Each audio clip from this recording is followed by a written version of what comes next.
presents the Naveed Mahbub Show. I think this whole thing that's happening in our country is God pressing the reset button.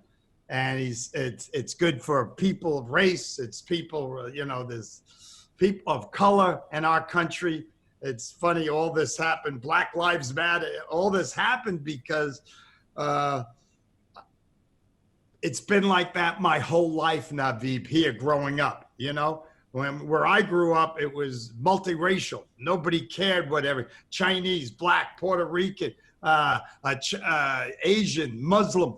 The whole thing, we were like, we all in this together, and we all got to help each other. So when somebody messed with one, we were all there as a tight group. It's not like that in a lot of places. Pretty scary, huh? I know it's scary, but I think it's a positive example of what's happening. California had 20,000 people marching today.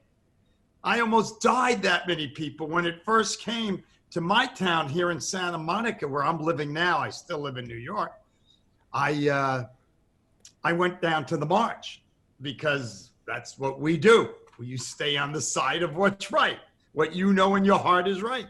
And I marched a little, and then I just couldn't believe they don't have not enough experience that this seaside town, white privileged town that I'm living in here in California, called Santa Monica, was they had the same demonstration I was on, traveling cross town.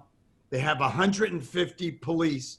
They followed them and guided them, and nobody from 5 days previous of watching television and everywhere, that no one told these police, because they don't know that, hey, if you go 2 blocks over or 2 streets over or 5 streets over, they're looting and ripping everything off and banging and burglarizing.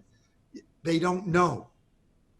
And that's what's happened. And every store I have in my town right now is boarded up. That is so crazy. So you went on the 20,000 people. So who are the people who are looting? I mean,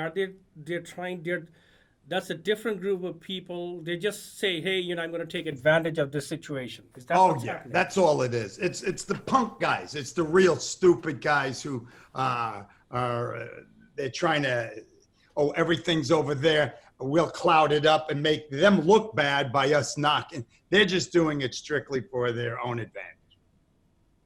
Now, were you in Santa Monica? I mean, I know you spend your time in New York and Santa Monica both, but you are a New Yorker. But when the Rodney King incident happened, were you still partly living in Los Angeles at the Yes, area at that I time? live partly in both. I would prefer New York. My wife loves it here in Santa Monica. When we moved here, she tells people this, and I remember it very clearly. I looked at her and I said, hey, when black people drive in this neighborhood, the cops pull them over. I go like this. I can't believe, this thing's going to blow. It's got to blow. It can't be that thick. Like if you saw this in New York, it would blow like that. And the next thing you know, the Rodney King things happened here. And do you, yeah. What? So you saw both Rodney King, you're seeing this now. So how do you compare both? Is it much bigger now because people are a lot more connected? I can't believe there's probably more of a majority of white people or an equal and Muslim and Chinese. I've never in my life, I thank God, because I grew up in New York. I told you, and we grew up where, matter of fact, when this is all happening, 2 friends of mine that we grew up together playing basketball in the streets in New York, and they're black. They call me up, Bobby, you good? You okay? They go, it's Santa Monica. I go, can you believe this?